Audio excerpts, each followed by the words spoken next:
CBSE class 12 maths हमारा chapter है integration और उसमें हम पार्ट पढ़ रहे हैं डेफिनेट इंटीग्रेशन। अगला हमारा क्वेश्चन है question number 135। Evaluate integration of tan inverse x by 1 + x² times dx from 0 to 1। यह क्वेश्चन ऑल इंडिया 2014 में 1 मार्क का आया था। एक बार आप इस क्वेश्चन को ट्राई करिए, फिर हम आगे बढ़ते हैं। तो यहाँ सबसे पहले हमने गिवन इंटीग्रेशन को i माना, उसको इक्वेशन 1 माना, ठीक है। अब यहाँ हम देख सकते हैं कि tan इनवर्स x को t मानकर अगर मानेंगे तो dx बाय 1 + x² हमारा dt हो जाएगा। तो tan इनवर्स x को हमने t मान लिया तो dx बाय 1 + x² हमारा dt हो गया। लोअर लिमिट क्या है 0 और अपर लिमिट है 1, पर ये कब है? जब हमारा वेरिएबल x है। अब हम पुट करेंगे तो वेरिएबल t हो जाएगा। तो लोअर लिमिट को हमने चेंज किया तो x 0 है और यहाँ पर t क्या है tan इनवर्स x, मतलब tan इनवर्स 0 तो 0। और जब अपर लिमिट हमारा 1 है x तो हमारा t क्या है tan इनवर्स 1। यहाँ थोड़ी ओवर राइटिंग हुई, आप ध्यान दीजिएगा ये ओवर राइटिंग ना हो, है ना। tan inverse 1 is equal to π/4। तो t के लिए लिमिट क्या हो गया 0 से π/4। इन सब वैल्यूज़ को हमने इक्वेशन 1 में पुट किया तो यहाँ पर t को थोड़ा स्पेस देके अच्छे से लिख लीजिएगा, है ना। तो integration of t times dt 0 से π/4, t का इंटीग्रेशन हो जाएगा t²/2 0 से π/4। पहले हम लोग अपर लिमिट रखेंगे π/4 माइनस लोअर लिमिट 0, तो π²/32 माइनस 0 π²/32, तो हमारा आंसर हो जाएगा π²/32। अगला क्वेश्चन है question number 136। Find the integration of dx by cos³ x into √2 sin 2x। यह क्वेश्चन ऑल इंडिया 2015 में 4 मार्क्स का आया था। 0 से π/4 लिमिट है। एक बार आप इस क्वेश्चन को ट्राई करिए, फिर हम आगे बढ़ते हैं। तो बस हमें देखना है कि कैसे हम इसको सिंप्लीफाई करें और आगे बढ़ पाएँ, ठीक है। तो यहाँ देखते हैं, यहाँ पर गिवन इंटीग्रेशन को हमने i मान लिया, ठीक है। अब देखिए हम लोग क्या करेंगे, 2 sin 2x है तो पहले sin 2x को हमने चेंज किया 2 sin x cos x में, ठीक है। यहाँ पर हमने रीज़न लिख दिया। फिर यहाँ देखिए cos³ x, फिर यहाँ पर √2 और 2 sin x into cos x, ठीक है। अब यहाँ पर अगर हम लोग ध्यान दें तो 1/2 को तो पहले हम लोग ने बाहर निकाल दिया क्योंकि 2 × 2 4 हो जाता है और 4 का √2 होगा। अब बचा क्या sin x cos x root में, तो ये हो जाएगा sin का पावर ½ x और cos का पावर ½ x। cos³ x और cos का पावर ½ x क्या हो गया cos 7/2x और sin का पावर 1/2x, ठीक है। अब आगे बढ़ते हैं। Dividing the numerator and denominator by cos to the power 4x। ऐसा हम लोग इसलिए करें ताकि हमारा सेक स्क्वायर में टर्म आ जाए, ठीक है।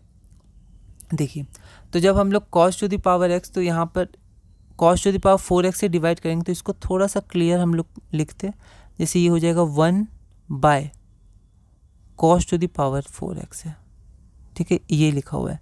Divided by cos to the power 7 बाय, ये क्या है cos to the power 7/2x divided by cos to the power x into sine to the power ½ x, ठीक है। तो cos to the power 4x से हमने डिवाइड किया न्यूमरेटर और डिनोमिनेटर को, तो ऊपर का टर्म क्या होगा sec to the power 4x और यहाँ पर 7/2 माइनस 4, तो 7/2 माइनस 4 क्या हो गया cos की पावर -½ x इंटू साइन की पावर -½ x। तो सेक स्क्वायर और tan में आंसर हमारा आ जाए, मतलब कन्वर्ट हो जाएगा।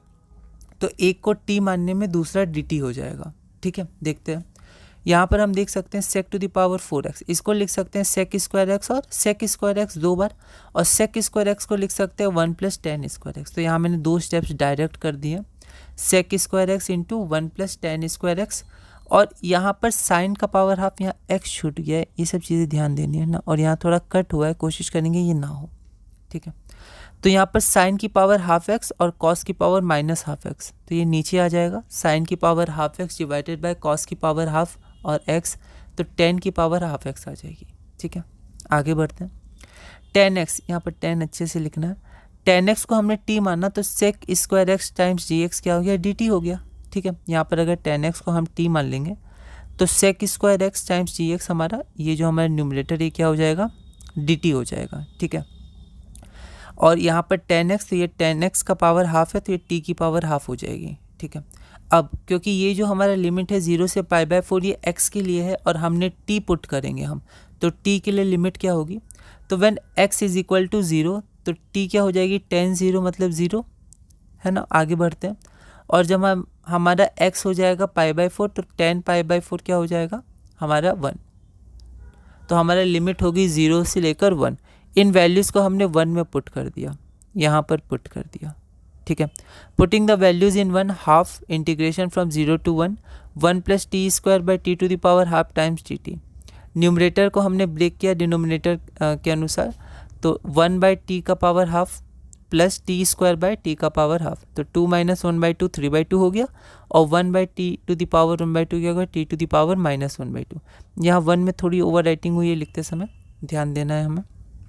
अब हम क्या करेंगे, अब देखिए यहाँ पर डायरेक्ट इंटीग्रेशन हमने ये कर दिया दोनों का एक साथ। चाहते तो ब्रेक कर सकते थे 0 से 1 और ये भी 0 से 1, पर एक साथ कर दिया, ऐसा भी कर सकते हैं। t का पावर -1/2, तो t⁻1/2 + 1 / -1/2 + 1, और ये क्या है t⁻3/2, तो 3/2 + 1 / 3/2 + 1 0 से 1, ठीक है। 2^2 2/5 × t⁵/2 0 से 1। अब हम लोग क्या करेंगे, पहले 1 पुट कर देंगे t की जगह, ये हमारा अपर लिमिट हो गया, फिर हम लोग 0 पुट कर देंगे जो हमारा लोअर लिमिट हो जाएगा, ठीक है। तो हमारा इतना आ जाएगा, इसको सिंप्लीफाई करेंगे तो हमारा सिंप्लीफाई करने से 6/5 आ जाएगा जो हमारा रिक्वायर्ड आंसर है। तो लास्ट में हमने लिख दिया कि ये जो गिवन इंटीग्रल था उसका आंसर हमारा कितना आया, 6/5 आया, ठीक है, जो हमारा रिक्वायर्ड आंसर है। अगला क्वेश्चन, अगला टॉपिक है हमारा टॉपिक नंबर 8। तो टॉपिक नंबर 7 यहाँ तक पूरा हुआ। अब हम लोग टॉपिक 8 करेंगे, integration by parts. Integration by parts हमने इनडेफिनिट इंटीग्रल में भी किया था, पर अब डेफिनिट में करेंगे। बिल्कुल सेम प्रोसेस है, बस जो हमारी लिमिट होती है, अपर लिमिट लोअर लिमिट, उसको हम लोग कैसे डिस्ट्रीब्यूट करते हैं उसका ध्यान देना, वरना बिल्कुल सेम प्रोसेस है, ठीक है। तो इसका पहला क्वेश्चन, और ऐसे हमारा क्वेश्चन नंबर 137 है। If f(x) = t × sin t dt 0 से x, then write the value of f'(x). तो पहले f(x) की वैल्यू निकालनी है, फिर इसका डिफ्रेंशिएशन f'(x) की वैल्यू हमें निकालनी है। यह क्वेश्चन ऑल इंडिया 2014 में 1 मार्क का आया था। एक बार आप इस क्वेश्चन को ट्राई करिएगा, अगली वीडियो में हम इसे सॉल्व करेंगे।